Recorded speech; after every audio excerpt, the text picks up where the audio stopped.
सभी को जोहार। आज के अगले क्लास में हम लोग जानेंगे झारखंड के आदिवासियों के बारे में। ये आदिवासी कौन है, इनकी परिभाषा क्या है और वो किस प्रकार अपना जीवन यापन करते हैं। तो हम लोग देखते हैं कौन है आदिवासी। यही हमारा टॉपिक है कि आदिवासी या जनजाति कौन है। तो यहाँ पे कुछ इम्पोर्टेंट तथ्य हैं जिनको याद रखना ज़रूरी है। वैसा समूह जो जंगल एवं पहाड़ में निवास करता हो और जिसकी विशिष्ट संस्कृति एवं जीवन शैली हो, वो आदिवासी हैं। क्लियर है? जो जंगल और पहाड़ में निवास करते हैं और जिसकी अपनी संस्कृति और जीवन शैली होती है। आदिवासी शब्द जो दिया था वो ठक्कर बप्पा ने दिया था। A.B. ठक्कर इनका नाम है, ठक्कर बप्पा भी कहा जाता है। ये इम्पोर्टेंट है, पूछता है कभी कभी आदिवासी शब्द किसने दिया था। अगला है कि आर्टिकल 342, इसको भी याद रखना ज़रूरी है।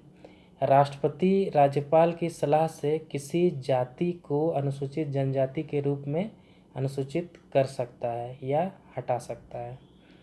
ये संविधान का एक आर्टिकल है, अनुच्छेद है, इसे याद रखना है। अगला है, जब भारत आज़ाद हुआ उस समय कुल 312 जनजातियों को आदिवासी घोषित किया गया था। कुल 312। आगे है कि जब झारखंड का राज्य का गठन हुआ तब कुल 30 जनजातियां थीं, अभी 33 हैं। 33 कैसे हैं कि तत्कालिक राष्ट्रपति जो APJ अब्दुल कलाम थे, उन्होंने 2003 में कंवर और कोल, ये भी पूछा जाता है, 31वीं जनजाति और 32वीं जनजाति के रूप में अधिसूचित किया गया। तो ये पूछा जाता है कि 31वीं जनजाति कौन है, 32वीं जनजाति कौन है।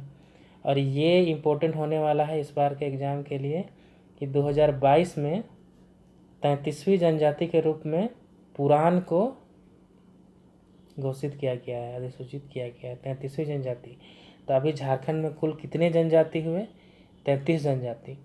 और भी बहुत सारे हैं, छोटे छोटे जनजातियों को जनजातीय समूह में डाला गया है इस बार 2022 में, लेकिन वो अलग जनजाति समूह नहीं बनाया गया, उनको किसी दूसरे जनजाति समूह में उनको डाल दिया गया है।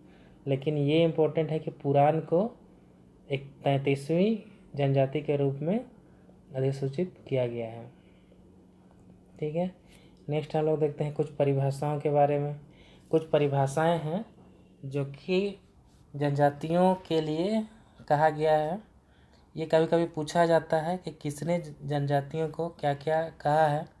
जैसे इम्पीरियल गजेटियर ऑफ इंडिया के अनुसार जनजाति समान नाम धारण करने वाले परिवारों का एक संकलन है जो समान बोली बोलते हों, एक ही भूखंड पर अधिकार करने का दावा करते हों अथवा दखल रखते हों, जो साधारणतः अंतर्विवाही ना हों, यद्यपि मूल रूप से चाहे वैसे रह रहे हों। ये इम्पीरियल गजेटियर की परिभाषा है। ये पूछा जाता है। अगला जो है DN मजुमदार की परिभाषा। ये अक्सर पूछा जाता है कि जनजाति पारिवारिक समूह का संकलन है जिसका एक सामान्य नाम होता है, निश्चित भूभाग पर निवास करते हैं, सामान्य भाषा बोलते हैं, साथ ही विवाह व्यवसाय के विषय में निषेधों का पालन करते हैं और एक निश्चित एवं उपयोगी परस्पर आदान प्रदान की व्यवस्था का विकास करते हैं। ये जनजाति कहलाते हैं। इसको याद रखना है, DN मजुमदार की परिभाषा। लूसी मेयर के अनुसार जनजाति समान संस्कृति वाली जनसंख्या का एक स्वतंत्र राजनीतिक विभाजन है। ठीक है, नेक्स्ट है ऑक्सफोर्ड शब्दकोश के अनुसार जनजाति विकास के आदिम एवं बर्बर आचरण में लोगों का एक समूह है जो एक मुखिया की सत्ता स्वीकारते हैं तथा साधारणतः अपना एक समान पूर्वज मानते हैं। ठीक है।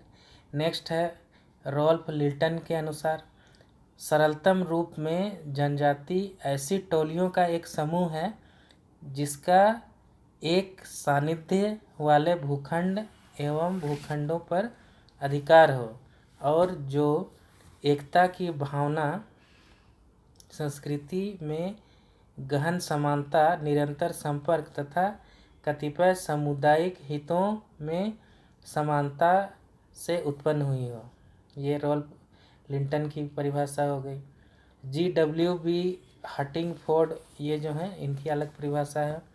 जनजाति समान नाम के अंतर्गत एकत्रित जन समूह है जिसमें कि समूह के सदस्य एक बात पर गर्व महसूस करते हैं कि वे समान भाषी, समान भूखंड स्वामी तथा जो लोग उनके नाम के अंशधर नहीं हैं, मतलब जो उनके नाम के अंशधर नहीं हैं, वो बाहरी ही नहीं अपितु शत्रु हैं। ये GW हटिंगफोर्ड का ये परिभाषा हुआ। ये परिभाषाएं कभी कभी पूछी जाती हैं कि ये परिभाषा किसके द्वारा दी गई है आदिवासियों के बारे में। ठीक है, देखते हैं फिर आगे क्या है।